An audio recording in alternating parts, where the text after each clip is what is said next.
রাতের শেষ প্রহর। কোয়েটার পাহাড় ঘেরা আকাশে তখনও সূর্যের আলো ফোটেনি। হালকা কুয়াশার ভেতর থেকে ভেসে আসছিল আজানের সুর। ঠিক সে সময় আকাশে দেখা গেল এক অদ্ভুত দৃশ্য। মানুষ চোখ কচলাতে কচলাতে থেমে গেল। পাহাড়ের উপর মেঘের ভেতর দাঁড়িয়ে আছে কোনো এক বিরল থালার মতো আকৃতি। মাঝে উজ্জ্বলতা, চারপাশে আবছা আলোর ছটা। কেউ বলল এ যেন সাইফাই সিনেমার স্পেসশিপ। কেউ মোবাইল তুলল, কেউ ভিডিও করল। কয়েক মিনিটের মধ্যে ছবি ছড়িয়ে পড়ল সোশ্যাল মিডিয়ায়। শোরগোল, এ কি নতুন কোনো ক্ষেপণাস্ত্র পরীক্ষা, নাকি সত্যি উড়ন্ত থালার ছদ্মবেশে ইউএফও? কোয়েটার সেই অদ্ভুত মেঘ দেখে প্রায় সবাই হতবাক। টুইটার, এখনকার এক্সে লোকজন বলতে শুরু করল, পাকিস্তান কি নতুন হাইপারসনিক ব্যালিস্টিক মিসাইল পরীক্ষা করেছে? প্রযুক্তির নতুন যুগে পা রাখল দেশ। এই উত্তেজনার মাঝেই সাংবাদিকরা ছুটল ইসলামাবাদের দিকে। লক্ষ্য প্রতিরক্ষামন্ত্রী খাজা আসিফ। সামা টিভির জনপ্রিয় অনুষ্ঠান মেরে সাওয়াল সঞ্চালক প্রশ্ন করলেন সোজা, নির্দ্বিধায়, স্যার, এই যে সবাই বলছে হাইপারসনিক মিসাইল টেস্ট হয়েছে, এটা কি সত্য? স্টুডিওতে মুহূর্তের জন্য নেমে এলো নীরবতা। পাকিস্তানের প্রতিরক্ষামন্ত্রী কিছুটা হাসলেন, চোখে খানিক দুষ্টুমি। তারপর বললেন, এই ধরনের সব কথা খোলা জায়গায় জিজ্ঞেস করা উচিত না। এমন প্রশ্ন ব্যক্তিগতভাবে করাই ভালো।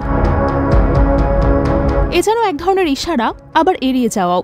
সাংবাদিক আবার চেষ্টা করলেও তিনি আর বিস্তারিত কিছুই বলতে চাননি। কয়েকদিন আগেও তিনি এই জল্পনাকে গুজব বলে উড়িয়ে দিয়েছিলেন, কিন্তু আজকের উত্তরে যেন রইল রহস্যের আবহ।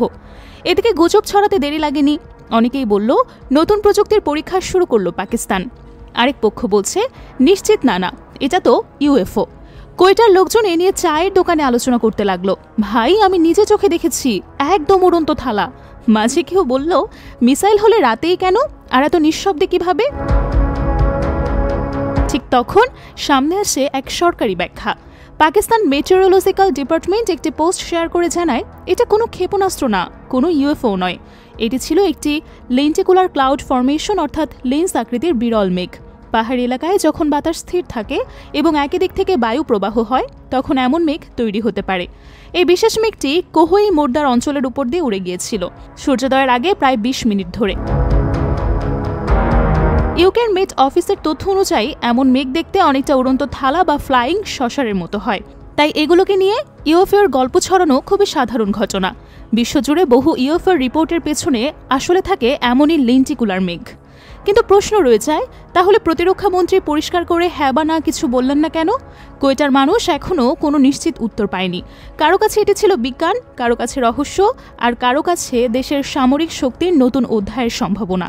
একটি মেঘ, মাত্র ২০ মিনিট, আর পুরো দেশকে ঘিরে ফেলার শত প্রশ্ন। আকাশে মেঘ নাকি পরীক্ষার ধোঁয়া? অস্পষ্ট রয়ে গেল অনেক কিছুই।